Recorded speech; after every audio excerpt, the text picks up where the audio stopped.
कारण आता आपला प्राण वाचणार नाही हा बुबुकार ऐकल्याच्या नंतर रावणाला सुद्धा आता भीती वाटायला सुरुवात झालेली आहे. मने गेलिया कपिंद्रा आणि औषधे समग्र उठविल्या सौमित्र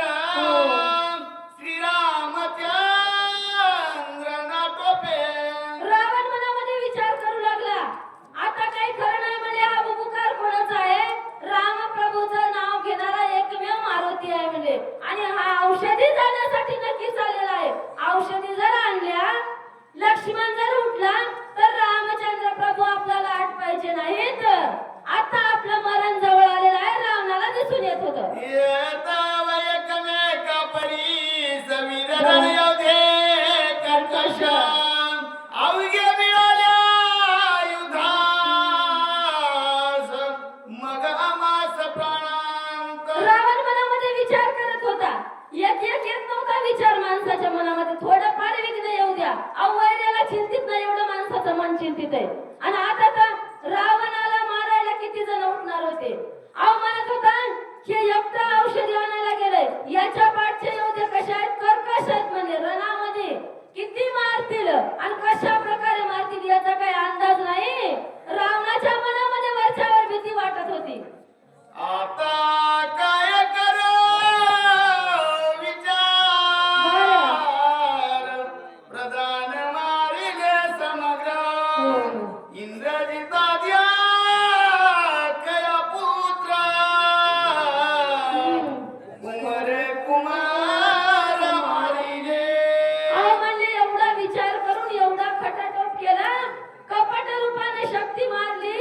लक्ष्मणाला विकळ अवस्थेत पडलं, वाटलं राम आता आटपल, परंतु नाही म्हणले. आता याच्या पुढचा काय प्लॅन करावा, कशा प्रकारे आता या रामाला आटपावं, अशा प्रकारे रावण मनामध्ये विचार करू लागला. कायसे चिंतित रावण करू विसरला भोजना विसरला उदकपानाची चिंता मना पीडित. अहो म्हणले रावण किती चिंता करू लागला, पाणी पियायचं सुद्धा विसरला, भोजन तर करायचं राहिलंच नाही म्हणजे, गोडच लागत नव्हतं अन्न. एवढ्या प्रकारे रावणाची चिंता वाढली होती. रावणाला काहीही सुचत नव्हतं. निद्रान लागे से जैसी करिता से उठी वैसी तव देखिले काळने मेसी मग चरणासी लागला. अहो गरज जात होता, बाहेर येत होता, आसनावर बसाव सुद्धा वाटत नव्हतं. आता त्याला सोफ्यावरची गादी सुद्धा रुतत होती म्हणतात. अशा प्रकारे रावणाची अवस्था झाली होती. नुसतं मारुती औषधी आणायला निघाला होता म्हणून, आणि आता तर म्हणजे घरामध्ये जायचं, बाहेर यायचं. रावणानं काय केलं होतं, रनिंग सुरू केली होती. इतक्यामध्ये दारामध्ये पाहुणा आलेला काळ नेहमी रावणाच्या दृष्टीला पडलेला आहे. चारी मुखे सरती लाळा बरं दाडा विकट विकराळा जगधगीत नेत्र गोळा जसा इंगळ खदिराचे. अहो म्हणजे कसा होता सोयरा, चार मुखाचा होता, 8 दाढा होत्या म्हणजे, समसम असणाऱ्या जीवा होत्या, लळलळ करणाऱ्या. एवढ्या प्रकारचा असा अक्राळ विक्राळ रावणाचा पाहुणा रावणासारखा रावणाच्या दारात आलेला आहे. मुखी समसमी आती दीर्घ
करता भीती यमकाळ. बरोबर.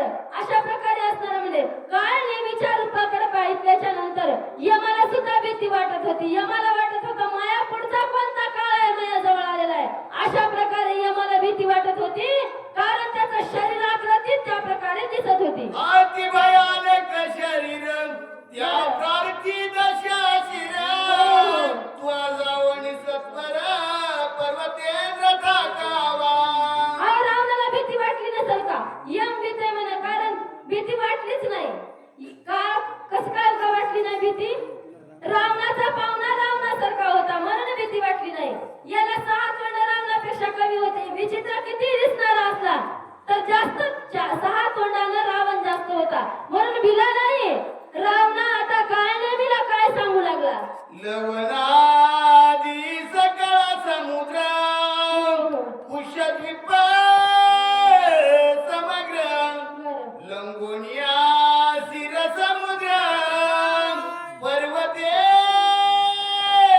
ठाकावा. रावणाची नीती किती चांगली होती बघा ना. आपल्याला आल्या आल्या जेवायला वाढलं. रावणानं पाणी सुद्धा दिलं नाही. आधी काम सांगलं. सागर कोणते कोणते उल्लंघन करायचे तर मिठाचा दह्याचा दुधाचा सगळे काही सागर उल्लंघन करून तुला कुठं जायचंय द्रोणागिरी पर्वतावर आणि तिथं जाऊन ठाण मांडून बसायचंय. रावण आधी काळ नेहमीला काम सांगू लागला. पूजन नभो वेगे गमना मनोनी आलो तुझा शरण. येथे गेला कपिनंदन त्यासी विघ्न करावे. अरे रावण सांगत होता काळ नेहमीला काय नेहमी तुला कसं गमन आहे म्हणजे तुझं नभो वेगे गमन आहे. मारुतीचं मनोवेगे होतं. त्याच्या पुढे तू जायचं आणि तिथे जाऊन मारुती रायाला गुंती पाडायची. मारुती रायाला दिवस निघेपर्यंत तिकडेच बसून घ्यायचं. हे काम तुला सांगायचं आहे. अशा प्रकारे काळ नेहमीला रावण आज्ञा देऊ लागला. काळ नेमी ऐक विनंती लक्ष्मणा भेदली से शक्ती उदया येता गभस्ते स्वमित्र निसिती मरेला. अहो काय सांगत होता रावण? हे बघ म्हणजे काय नेहमी मी काय केलेलं आहे. लक्ष्मणाला शक्ती मारलेली आहे आणि त्या शक्तीला जर दिवस निघेपर्यंत औषधी नाही भेटली तर निश्चित लक्ष्मण मरणार आहे.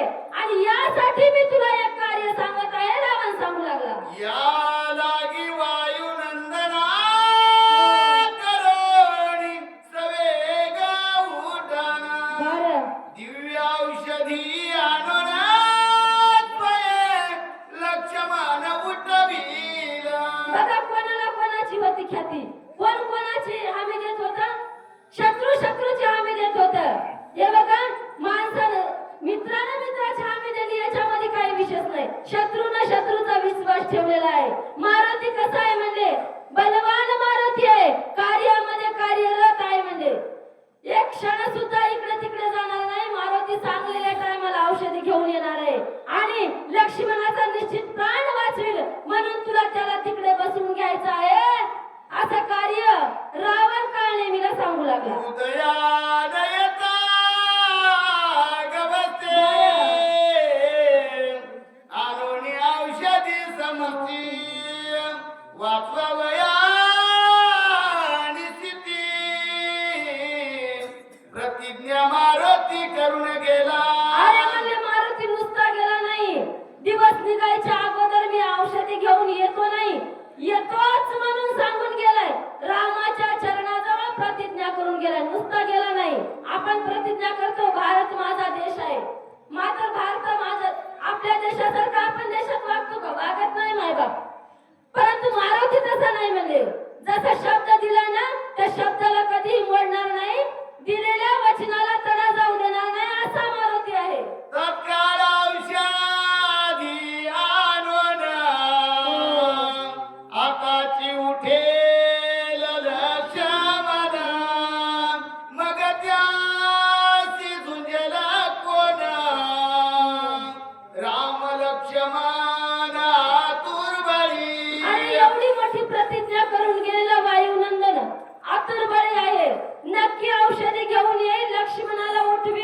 आणि लक्ष्मण उठल्यावर या रामासोबत या लक्ष्मणासोबत युद्ध करायला कोण आहे? कोणी आरती नाही. बलिया वायुनंदना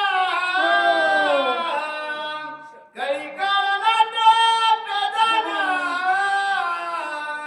बलिष्ठ सकळ वानरगण त्यासी कोण झुंजे आणि एक वानर त्याचं किती बलवान आहे आपल्याला बघून सांगून गेलेलं आहे. सगळं काही पराक्रम दाखवून गेलेलं आहे. बरं ते काही सगळे मिळून येत होते काही येत नव्हते पराक्रम करायला. एकच येत होतं. आपल्याला एक आटपत नव्हतं. आता तर राम लक्ष्मण हे सगळे वानर एकंदरीत एकत्र होणार आहेत. मग आपल्याला आटोपतील काय? आटोपणार नाहीत. आपल्या शक्तीवर खूप भारी पडणार आहेत. म्हणून काय नाही कार्य हे कसं कर जोमानं कर रावण सांगू लागला. बने करून ब्रह्मशक्ती अकेळीला हे उर्मिलापती तव कार्य साधावे हातो हाते उदयाग भक्ती नयता अरे म्हणजे मी कसा उर्मिला पती मारलेला आहे? कपटाने मारलेला आहे. मला जर रणामध्ये त्याच्या समोरासमोर जाऊन युद्ध करायचं म्हणलं तर झालं नसतं. कारण 100 वेळा त्याने त्या शक्तीचं खंडन केलं होतं. मग समोर गेल्याच्या नंतर तो माझ्या शक्तीचा निपात करीत होता म्हणतात, परंतु केला नाही. आणि मी कपटानं त्याला शक्ती मारलेली आहे. शक्ती मारली परंतु तो कोणत्याही प्रकारे उठविल. हनुमंतराय त्याला उठवितील. म्हणून तू लवकरात लवकर जा आणि औषधी घेऊन येऊ देऊ नको हनुमंतरायाला. दिवस निघेपर्यंत तिकडेच बसवून ठेव. तिकडेच काहीतरी त्याला गुंती पाड. रावण काळ नेहमीची प्रार्थना करू लागला. चंद्र अमृताचा पूर्णा चंद्राचल मनती मनना येरवी तो द्रोणाद्रिजान नामाभिधान विख्यात हो म्हणजे त्या पर्वताला चंद्रांचल पर्वत का म्हणून म्हणतात? कारण त्या पर्वतावर चंद्रामृताचा वर्षाव होतो म्हणून त्याला चंद्रांचल पर्वत म्हणतात. आणि तो द्रोणाच्या आकाराचा आहे म्हणून त्याचं नाव द्रोणागिरी हे विख्यात आहे असं सांगत होते. रूपाले चंद्रामृत अमृत संजीवनी त्यासी म्हणत औषधी ऐशी अनंत पर्वती समस्त वर्तती अहो, काय झालेलं आहे? कोजागिरी पौर्णिमेच्या दिवशी चंद्रामृत त्या ठिकाणी पडते म्हणतात.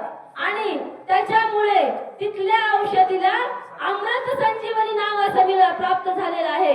कारण या औषधी मेलेल्याला उठवितात. एवढी ताकद या औषधीमध्ये आहे म्हणून अमृत संजीवनी नाव हे विख्यात त्या औषधीला आहे. कुंडलिका विठ्ठल श्री ज्ञानदेव तुकाराम राजा रामचंद्र भगवान